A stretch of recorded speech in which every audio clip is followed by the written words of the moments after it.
Hey Jonesy Babes and Anonymous Jonesy Babes, welcome back to my channel. So today's video, before I get into the other stuff, is just going to be about Ernesto, okay? Now you guys know I call him Enrico. You know why. But let's talk about the victims. Now, in my comment section, I was asked by one of my Jonesies to, give my opinion about the victim that was talking to Essie Berry about Ernesto. Now, I do believe I spoke briefly about this in one of my videos back then because that video is a couple months old. I think it's like 5 months old. And I know I was in the clouds listening to that when it first dropped. So, but I'll, talk about it again, and then we're going to go into his other victims, and I'm going to say what I need to say. All right, so the young lady that was speaking to Essie Berry, she goes by the name of Wee, right? Now, Wee told Ernesto about her hardship. She reached out to Shirley Strawberry to let her know what her husband has done. He took her money. He never gave her the car, all that kind of stuff. So she did say early on that she reached out to Shirley Strawberry. I take it that Shirley read the message and didn't respond.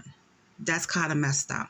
But I don't know how many other messages she was getting as well. Maybe she was reading the messages and going to Ernesto and saying, what is this about? And he would lie to her to her face.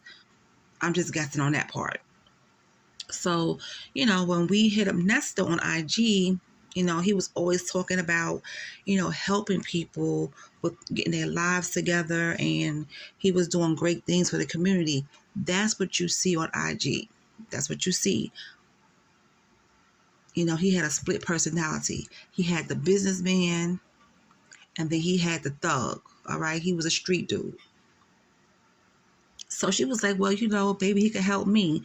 Now, we did say she was in a dark place. Her mom had cancer. She lost her mom to cancer.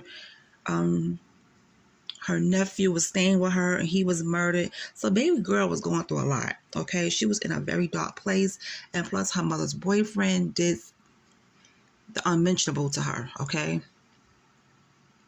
So she been through some things, and she figured, okay, here's this guy who's helping people get in their lives together. He's doing great things for the community. Let me reach out to him and see if, he could help me as well. So Ernesto was telling her about his mobile hair salon and that he could put her in the first spot because that's the first spot by the door. That's the, the person you see first. That's the money person, I guess. That's how that works. And Ernesto did tell her it takes money to make money.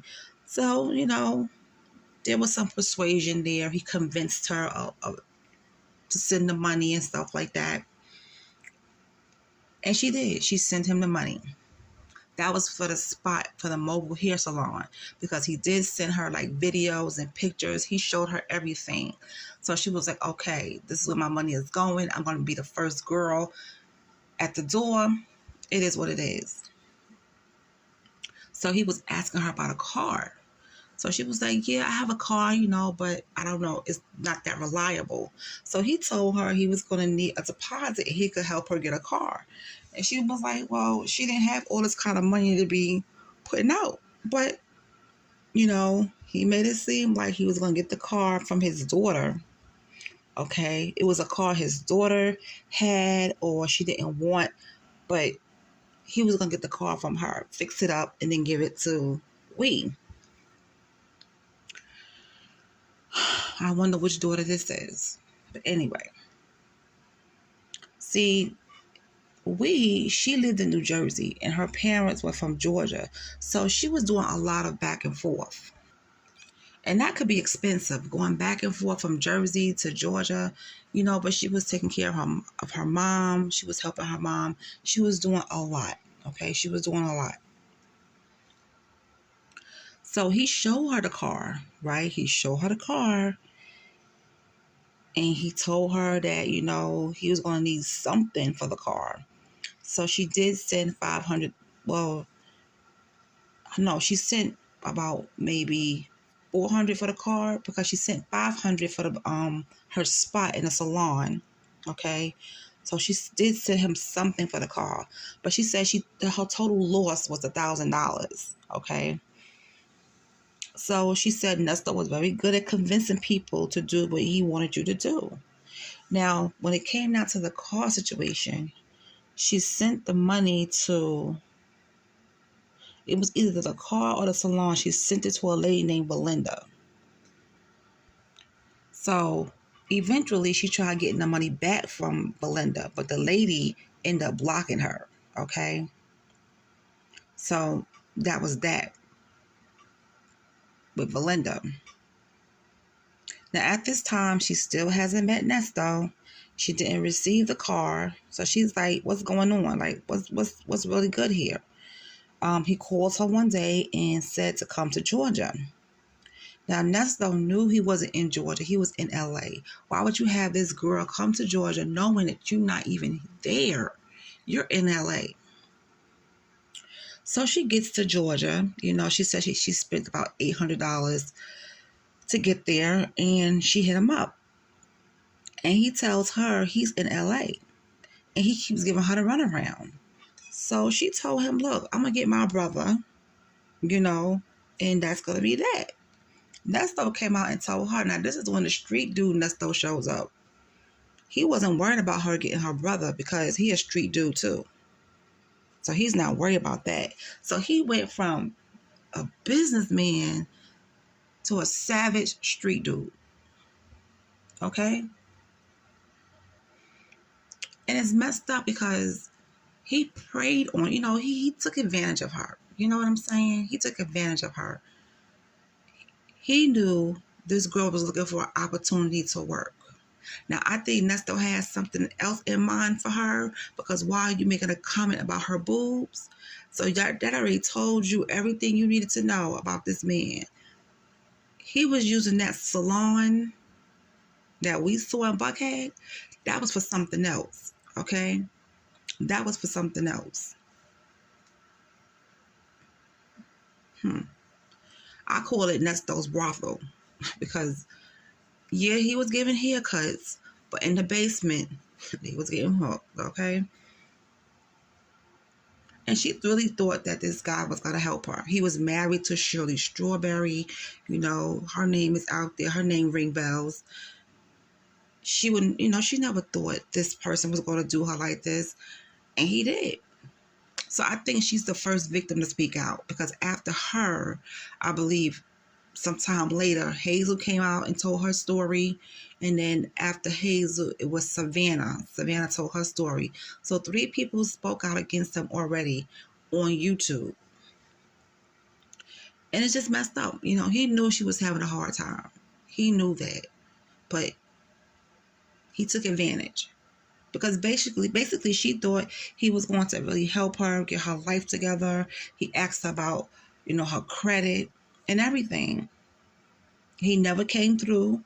He took her money, never gave her the car, never gave her money back, anything. So he just took this girl money. Can you imagine how many people he did this to? You do this to maybe 20 people, you got a lot of money there.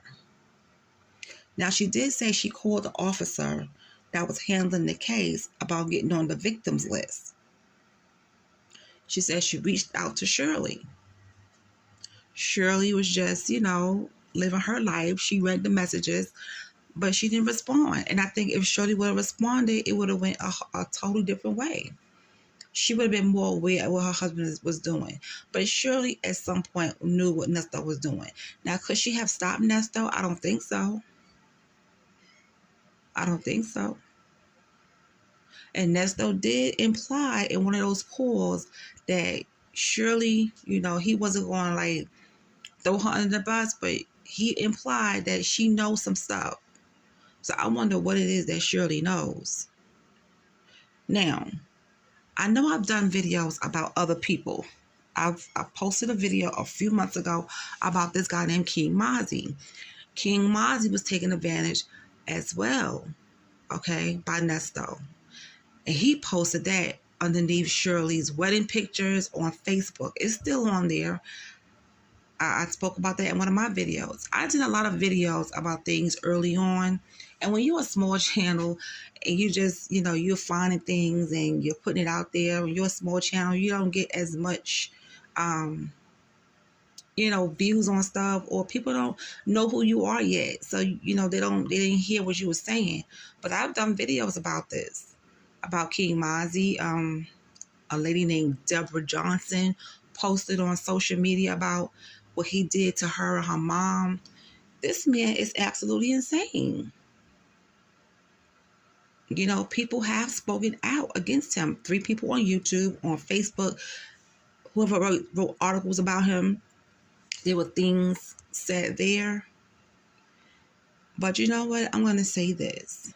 I am so glad that we, Hazel and Savannah, spoke out. I'm glad that King Mozzie did what he did on Facebook, because it's evidence. It's evidence that you can see and hear. And the same for Deborah Johnson. It's stuff out there that you can listen to and you can read. So it's evidence. And look at Ernesto now. Everything caught up to him. Everything finally caught up to him. How long are you going to keep playing people? How long are you going to keep scamming folks? And the thing about this is, guys, he has daughters. He has daughters and granddaughters. So you want somebody doing this to your daughters, to your granddaughters? You want somebody scamming them, taking their money? It's just horrible. It's horrible. But I did listen to Essie Berry interview a while ago, and it was a good interview.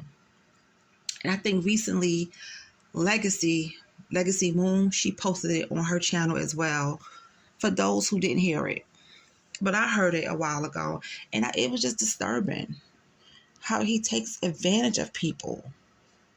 It's just horrible. So he's right where he needs to be. And he's going through everything now because of what he has done to people. Look what he has done to Gail. Look what he has done to Melody.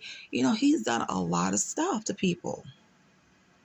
And the victims list, the no contacts list. His 2 daughters are on the no contact list. So could you imagine what's going to go down next month for his court date? I can't wait. I can't wait. I can't wait. I can't wait. Now, all of this stuff is out there about Ernesto. And you still have women trying to be all in his mix. And what I mean by all in his mix, talking to him, supporting him, going to the jail, praying for him, praying with him, talking to him. Like, do you even care about the victims? Obviously not. Obviously not. Women that are supporting Ernesto are a hot mess. And I really don't care who it gets out to. If you are supporting Ernesto, you are a hot mess. Because you need to listen to the victims' stories. And maybe that'll change your mind. But when people support that kind of person, they could care less about the victims. They don't care. They don't care. Because the victims are wrong in their eyes. They make excuses where they didn't have to do this, and it doesn't matter.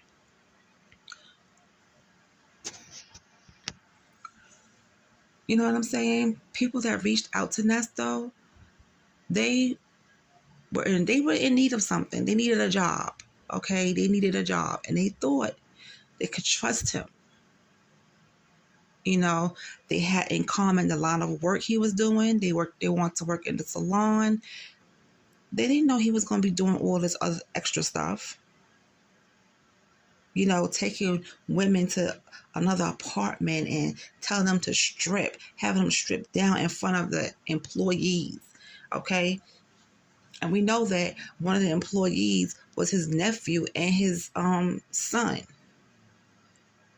having them stripped down, to see if they wear any wires. Who does that? Then you're going to take them to an apartment close by, have them stripped, and put their phone in the freezer. Who does that? It's just a whole mess, and he's just getting what he deserved. Everything caught up to him. So I can't wait to see how everything goes down next month. I can't wait. But anyway, I just wanted to talk to you guys about that briefly because I was asked to give my opinion about, that interview. It's really hard listening to the victims because it's like, wow, this dude, he is the devil himself. Mm-mm-mm. All right, I'll talk to you guys later because, honey, we got to talk about these phone calls that was dropped in the middle of the night during the witching hour, okay? We'll get to that later, and I'll talk to you guys later.